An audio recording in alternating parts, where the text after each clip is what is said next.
Hello అందరికి welcome back to Dolly dumplings. ఇవాళ video వచ్చేసి మటన్ కర్రీని ఎలా చేసుకోవాలో చూసేద్దామండి. టేస్ట్ చాలా బాగుంటుంది, అలాగే చాలా సింపుల్గా చిక్కటి గ్రేవీతో చేసుకోవచ్చు. ఇప్పుడు ఈ కర్రీని ఎలా చేసుకోవాలో ప్రాసెస్ చూసేద్దాము. దీనికోసం ముందుగా నేను ఇక్కడ ఒక హాఫ్ కేజీ మటన్ని తీసుకొని శుభ్రంగా క్లీన్ చేసి తీసుకున్నాను. అలాగే ఈ మటన్ ముక్కలు కాస్త మీడియం సైజ్ ముక్కలుగా కట్ చేసి తీసుకున్నానండి. మరి పెద్ద ముక్కలు వేసుకున్నారంటే ఉడకడానికి కాస్త టైం పడుతుంది.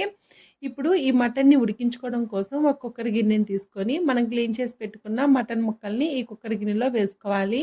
అలాగే 1/2 టేబుల్ స్పూన్ పసుపు, 1 table spoon salt, 1 table spoon కారం, అలాగే ఇందులో 2 టేబుల్ స్పూన్ల వరకు ఆయిల్ వేసుకొని ఈ మసాలాలంతా ఈ మటన్ ముక్కలకి పట్టేలాగా నేను ఇక్కడ వీడియో క్లిప్లో చూపించే విధంగా ఒక 2 నిమిషాల పాటు బాగా మసాజ్ చేస్తున్నట్టు కలుపుకోవాలి.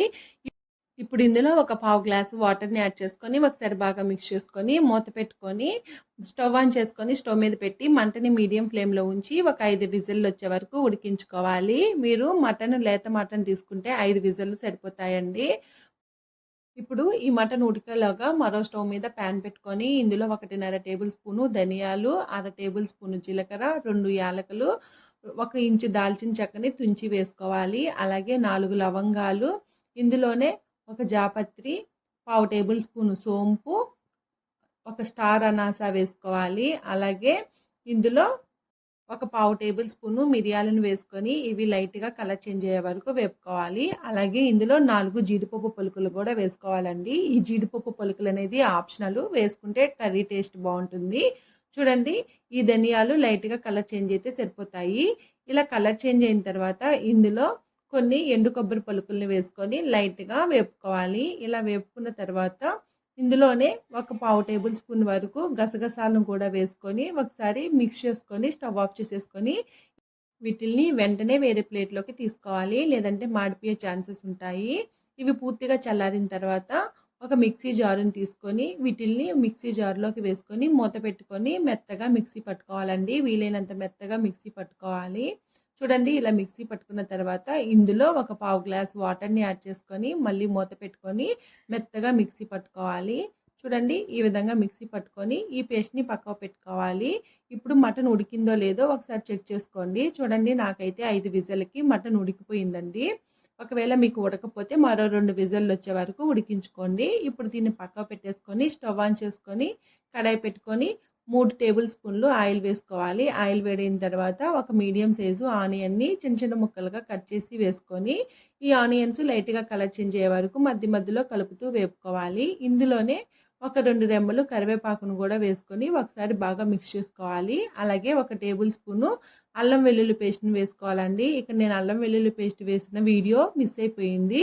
చూడండి, అల్లం వెల్లుల్లి పేస్ట్ లైట్గా వేగిన తర్వాత ఇప్పుడు ఇందులో మనం ముందుగా మిక్సీ పట్టి ఉంచుకున్నాం కదా, ఆ పేస్ట్ని కూడా వేసుకొని మంటని లో టు మీడియం ఫ్లేమ్లోకి అడ్జస్ట్ చేసుకుంటూ ఆయిల్ సపరేట్ అయ్యే వరకు మధ్యలో కలుపుతూ వేపుకోవాలి. ఈ కర్రీ టేస్ట్ అంతా ఈ మసాలాలు చక్కగా వేపుకోవాలండి. అప్పుడే కర్రీకి మంచి టేస్ట్ వస్తుంది. చూడండి, ఈ మసాలాల నుండి ఆయిల్ సపరేట్ అయ్యే వరకు ఇలా వేపుకోవాలి. మీరు మంటని హై ఫ్లేమ్లో పెట్టి వేపుకుంటే మసాలా మాడిపోయే ఛాన్సెస్ ఉంటుంది.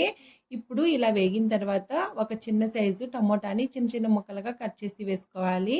ఈ టమోటాని వేసుకోవడం వల్ల గ్రేవీకి మంచి రుచి వస్తుందండి. ఇప్పుడు ఇందులో ఒక పావు టేబుల్ స్పూన్ పసుపు, అలాగే 1 టేబుల్ స్పూను సాల్ట్ని వేసుకోవాలి. సాల్ట్ అనేది మీరు తినేదాన్ని బట్టి అడ్జస్ట్ చేసుకోండి. ఇప్పుడు ఇందులో 1 టేబుల్ స్పూను కారం పొడిని వేసుకోవాలి. అలాగే నేను ఇక్కడ మరో టేబుల్ స్పూన్ వరకు కాశ్మీరీ రెడ్ చిల్లీ పౌడర్ని వేసానండి. కలర్ కోసం మాత్రమే వేసాను, ఇది ఆప్షనల్, వేసుకోకపోయినా కానీ కర్రీ టేస్ట్ బాగుంటుంది. వీటిలంతా ఒకసారి బాగా మిక్స్ చేసుకున్న తర్వాత మనం ముందుగా ఉడికించి పెట్టుకున్న మటన్ ముక్కల్ని వేసుకోవాలి. ఉడికించుకున్నాం కదండి, ఆ వాటర్ కూడా కలిపి వేసుకోవాలి. ఇందులోనే మరో గ్లాస్ నిండా వాటర్ని యాడ్ చేసుకొని ఒకసారి బాగా మిక్స్ చేసుకోవాలి. చూడండి, ఇప్పుడు మూత పెట్టి మంటని మీడియం ఫ్లేమ్లో ఉంచి పైన ఆయిల్ తేలే వరకు మధ్యలో కలుపుతూ ఉడికించుకోవాలండి.